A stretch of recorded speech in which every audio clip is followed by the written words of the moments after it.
Unlabeled leadership is a volunteer service. We appreciate our guests for their stewardship and remarkable stories. We also appreciate listeners like you who back the show with star reviews and contributions. Gary DePaul with Unlabeled Leadership. Welcome to episode 144. Csaba Toth focuses on accurate thinking. Here's a shout out to listeners in Bucharest, Romania, and in the United States, Wise, Virginia, Berwick, Pennsylvania, Amherst, Ohio, Sanford, North Carolina, and Potomac, Maryland. With that, let's get started. Csaba is the only person I know with a master's in Italian linguistics and a dissertation about Italian, English, and Hungarian proverbs. Csaba is a native of Hungary and he currently resides in the UK. He has more than 15 years' experience setting up startups, working with Fortune 500 companies, government agencies, and entrepreneurs. He is the founder and owner of ICQ Global, a people development organization with more than 160 licensed partners in 42 countries. Csaba has certified more than 80 coaches and he consults globally. He's the author of the best-selling book Uncommon Sense in Unusual Times, which has the subtitle Make Sense of What and How and Why People Think and Behave Differently so you can create synergy instead of driving each other crazy. I've seen Csaba present on a few occasions, and I recommend finding him, connecting with him, listening to what he has to say because he is well-researched and much of what he talks about is evidence-based. Part 1. Our perception depends on the quantity and quality of information. When meeting someone for the first time, our brains automatically categorize whether the person is like us or not. If the person isn't like us, we tend to view the person in extreme, black and white, simplistic, whereas if we categorize the person as being like us, we tend to view them in a more nuanced and complex way. Csaba shares with us a story from his teenage years that has to do with making these types of judgments about other people. Here's Csaba with his story. When I was 16, I started doing martial arts. I was really good at it. I used to compete. I was also a good student, which didn't make a lot of sense. So when I was in the dormitory, then I had a lot of problems because people misunderstood me. You look at me, then you expect something else. That was something that one of the teachers said, and he used to be in the military. He used to be a sergeant, I think. And he said, it's not enough to be good, but you have to look good as well. And that time I didn't really understand what he meant exactly. But then I built a whole business around this because people can see only your behavior, not your intention. And often they judge you based on their own values, their own beliefs, all experiences. That can be a problem. The biggest distance between two people is misunderstanding. I have to realize that this is what happens between people. For example, when I think hard, then I look angry. So you can imagine when I do a workshop or coaching, the impact I had on people when they asked the question and I looked angry. That's not what you want. And I have to realize it is my responsibility. If I know that it's a weakness, it can be misunderstood, then I have to do something about it. Now, when I do a workshop, for example, I tell them in advance that if I look angry, I'm just thinking that's a good sign. Don't misunderstand it. That was the most important lesson in high school, to be honest. It's not just what you say, it's observations of your behaviors, and people attribute what they think is going on inside your head. When you look angry, they assume you're angry because that's how they might look or what they've experienced in the past. Just clarifying that, no, it's just how you process your thinking. The biggest distance between people is misunderstanding. I think that's a beautiful way of putting some of the struggles that we as a society and an organization, some of the challenges that we experience. It happens because we have to understand that the brain is not wired for optimism. The brain is designed to assume the worst case scenario because that is the safest option. It's very primal. The brain is a machine to judge the situations, the future, to predict it. The safest option is when you assume you worst so you can avoid pain. You can avoid the danger. This is what we need to understand. Instead of relying on toxic positivity, if we focus on accurate thinking and we understand how our mind works, then it's much easier to optimize it. That's the goal. That's what we do. When you said that you competed in martial arts, what is it about martial arts that people misjudged you by your appearance? I think it was more about the reputation. So I don't think there's anything wrong with the martial arts. But when you see someone who is, let's say, 85 kilo, really short hair, you know that almost every night he goes to the training and he fights there. You wouldn't assume that that person is a really good student. And I had the same problem here in the UK as well when I moved here. So, for example, in Hungary, if you pay attention to someone, then you look into their eyes. That's how you show respect. That's how you show the connection. But here, it was very different. People found it terrifying because now you can imagine that person is 35 years old, that time or 30, 90 kilo, short hair, leather jacket, looking into your eyes. And they found it really aggressive. My intention was really positive, respect. But the impact was really negative because it was perceived as a threat. I completely get it. It happens in the US with race. A Black person wears a hoodie. Like you were saying, the brain assumes the worst case. You're a white person, you're passing in the street. You may think this person is going to harm me when it's just a teenager who just wants to get on with life and has no malice in mind. At the same time, it is also normal and kind of natural. Our perception depends on the quality and quantity of information. What do you see in, for example, in the news, the bad news? Because good news is promotion. So you hear the horrible stories. What do you see in movies? The people in the hoodies are usually not lawyers. They are not nice people. If this is the kind of information that we keep getting, if you hear something enough times, we tend to believe it. That's why we have to take responsibility for this. It's a type of bias when we view murder as a high rate of death when suicide is higher. People don't get that because they watch the news. I think it's interesting that Apple computers refuse to allow movie producers to use their computers with villains. You had to be a good guy to use their Apple computers on the set because they didn't want people to perceive Apple as having this negative connotation. It's really interesting. I didn't know that. I was just surprised how come I can see so many Surface laptops recently in movies, but I didn't know that. Part 2, the fragility of certainty and agreeability. Leadership is about helping other people mature mentally and morally. It's about helping them build character. When leading, one of the things you try to do is build an environment in which people can be at their best. One of the common characteristics of leading is that you help other people develop their leadership capabilities. In this story, Csaba talks about a vice president who does this. Once again, here's Csaba. We were working with the regional managers and the VP of a pharmaceutical company. We had a 1-year program. The VP was pretty much equally feared and respected. He wasn't the most pleasant person, definitely. And I wasn't a big fan of him in the very beginning. I knew that he was really smart, but on a personal level, I don't think he was outstanding. Until we had a workshop together and I saw how he interacted with the regional managers. So there was a case study where they had to plan something. And the whole point was that the regional managers had to come up with a plan in case something happens to the VP. The questions that he asked was so inspiring. Those questions generated the kind of insights that those people never thought about. They realized that he's not a bad person. Maybe his style is questionable, but his intention was really good. If you are a real leader, then you are creating leaders, not followers. Often the bad leaders want to stand out by pushing other ones down, make them dependent on them. But he created other leaders. To me, that was a turning point. And I thought, wow, that's pretty amazing. People can see your behavior. They don't know why you do what you do. Often people have common sense, they have good intention, but somehow it backfires because people misunderstand it. It's refreshing when someone is bringing questions and bringing perspective that encourages other people and enabling other people to lead in their own capacity versus traditional leadership, where it's more about following orders.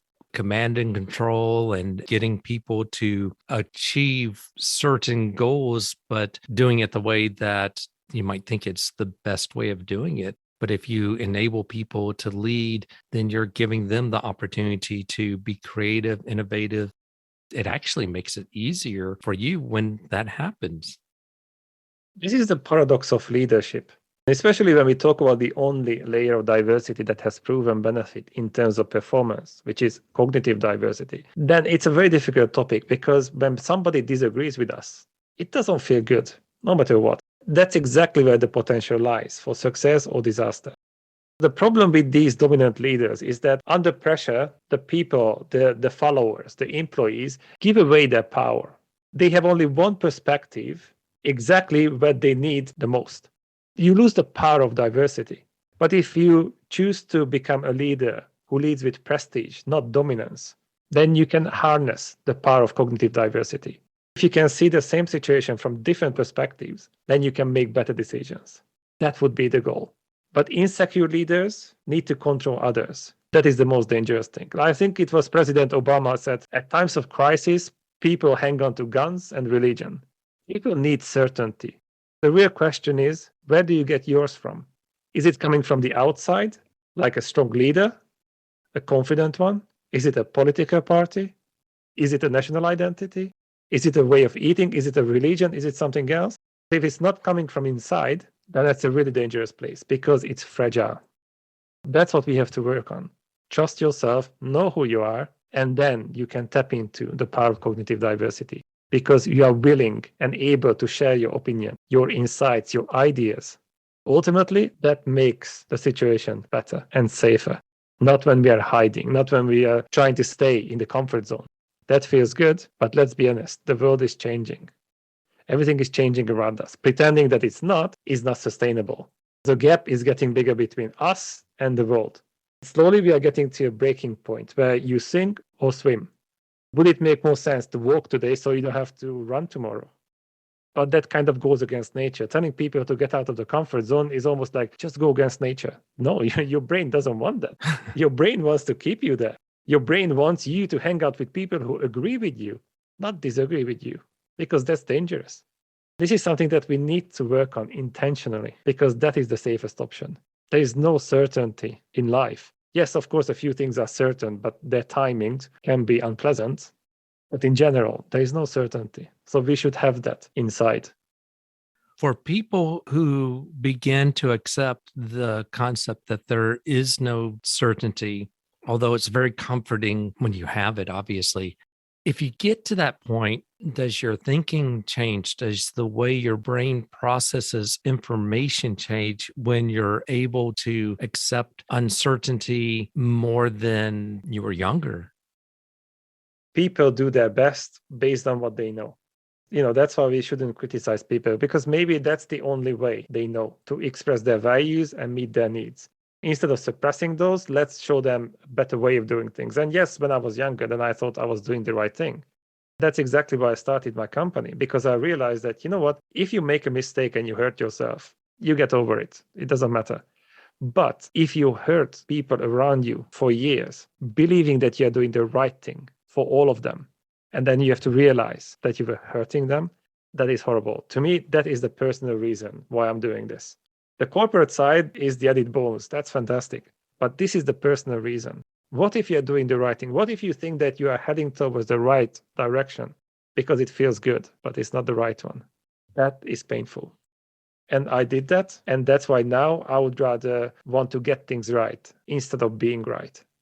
If somebody is insecure, not confident enough, then they have to be right. The ego wants to be seen good. They don't want to be good. Real safety comes from the fact that we can be more, so we can do more. If something is too rigid, it breaks. Once we can reframe this and we realize that an activity can be uncomfortable, then, naturally the brain would register it as, pain, avoid it. But we realize that even if it's uncomfortable, it's still positive. Then I'm willing to do it because I know how it serves me and the people around me. But if that is not clear and we just react instead of responding, then we are going to avoid those activities. We stay in the comfort zone and then we are going to hang out with people like us. Part 3, leveling up, and self-inclusion. There's a lot that we can do to build our leadership capabilities. Some of the changes can be simple behavior adjustments, while others are more about changing the way we think and view what we do. Csaba advises 2 ways that we can strengthen our leadership. Here's Csaba. In that case, I would have 2 pieces of advice. The first one is something that I heard from one of my colleagues. He said, you should practice some purposeful doubt. I said, what is purposeful doubt? What are you talking about? It means that you don't question yourself. You don't have doubts in yourself, because be confident, find out who you are, what you stand for, and be okay with it. Accept it. But on a regular basis, double check your best practices, your habits. Are they still serving you, or they might be hurting you? Just ask the right question. Is there an even better way of doing things? The reason why I really like this approach is because often coaches and consultants and trainers are really passionate about change and transformation. But what the clients hear is that, oh no, so I'm not good enough. And I'm paying you to tell me that I'm not good enough. And it's going to be painful. No, thank you. But when you talk about leveling up, that implies that you are already awesome, but you can be even better. Having purposeful doubt is exactly about that. Let's find out if there's an even better way of doing things.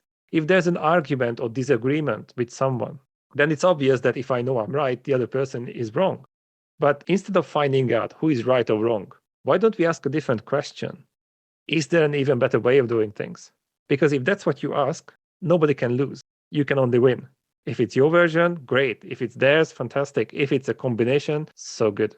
Nobody lost. That would be important. The second one is, I think originally that is from Sadhguru, the Indian guru who created the inner engineering program. He was talking about being blissfully dissatisfied, which is a weird combination of words, but it just means be happy about what you have. Be grateful for what you have. But it doesn't mean that you have to settle down. It doesn't mean that you have to deny any desire or any ambition. Be happy with what you have, but know that you can have much more and work for it. And I think it's just a beautiful combination of being happy, but also motivated and ambitious, because being ambitious is not a nasty word. It doesn't mean that somebody is greedy. If you can appreciate what you have, you get more of that. If you complain, then that's what you find. That's how the brain is designed. We can call it law of attraction, that you manifest it from the quantum field, or maybe it's the reticular activating system in our brain that finds the information that was around us, but because the more value we place on something, the more we are going to notice it. So I think we talk about exactly the same thing, but often the different concepts use different languages and they connect with different audiences. Often they stem from the exact same source. And as long as it benefits people, they use it, it makes their life better. Let's go with it. It seems like blissfully dissatisfied is yet another way of using that other term you use, leveling up. Pretty much, yes. There's so much negativity everywhere that nobody likes that. And then when you tell people they are not good enough or they are not there yet, then they become defensive. It's not a good feeling. And when we are in survival mode, we are not inclusive. We are not nice. We are not creative. It's not about shaming people and also companies into inclusion and things like that. But it's about understanding how we work. And then we can work on our comfort zone, on our cognitive and behavioral flexibility. That would be the goal. But it doesn't happen if we sweep everything under the rug of political correctness and we are not allowed to talk about these things. Sometimes inclusion is so overdone that in the spirit of inclusion, they exclude a lot of people and a lot of activities. Sometimes you turn into the demon that you're chasing. I've seen that in our field as well. And I said, no, we have to practice what we preach. Be a good example. Instead of trying to inspire millions of people globally, let's tidy up around us. Let's learn how to get along with ourselves first, and then maybe with our family, colleagues, and the people around us. We have a lot to do there. One of the things I'm hearing from you, and please correct me if this interpretation is wrong, from just listening to all that you've said so far, is that people are resistant to conflict. But if we approach conflicting ideas from a different perspective and do it in a way so it's not overwhelming or cause people to kick in their defense mechanism, so to speak, then we would be so much better off, which is why I like this purposeful doubt and leveling up and just looking at things from a different angle so it can be positive and a win-win for conflicting situations or uncomfortable situations. In theory, it is correct. The world is uncertain and we need certainty. That's just human nature. We crave it. Even if it doesn't exist, we crave it. So where do we get it from? People like us. This is called homophilic diversity. We like and trust people who are similar to us, people who have common sense, people who think like us. So they agree with us. It's good. When there's a disagreement, that there is a chance that it turns out that we are wrong, that we lose. And that's not good. If I have to admit that I'm wrong, that makes the world even more uncertain, even more unpredictable. That would be the natural reaction, and I cannot have that. And you can see that in the political scenario as well. You have a lot of echo chambers, and you would think that different opinions would make yours more subtle, more nuanced. In reality, this is not what happens, because as soon as the information arrives, we dismiss it. It's dismissed upon arrival, and we also assume that the other side is against us. That's why they try to trick us. Instead of making our opinion more nuanced, it reinforces it. That's the problem with that. Because we need certainty so much. But look at the alternative to that. If you know exactly who you are and what you stand for, then you don't have to bully anyone to feel important. And you don't have to hide to feel safe. Then your self-esteem doesn't depend on how many people like you, how many people need you. This is where inclusion starts, with self-inclusion. And that's where most people are struggling. They don't know themselves. So they have to get that certainty from an external source. And if somebody attacks that external source, which can be a political party or a football team that you cheer, then it's almost like a personal attack on you. So of course you have to react, because most of your identity is based on that. But if that political party or football team is just a tiny fraction of your identity, then it's not going to trigger you that much. My thanks to Csaba Toth. If you'd like to learn more about Csaba, go to the show notes.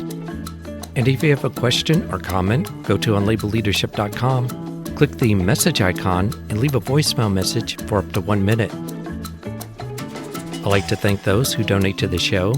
Your contributions makes a difference because this is an all-volunteer service. I'd like to thank you for listening.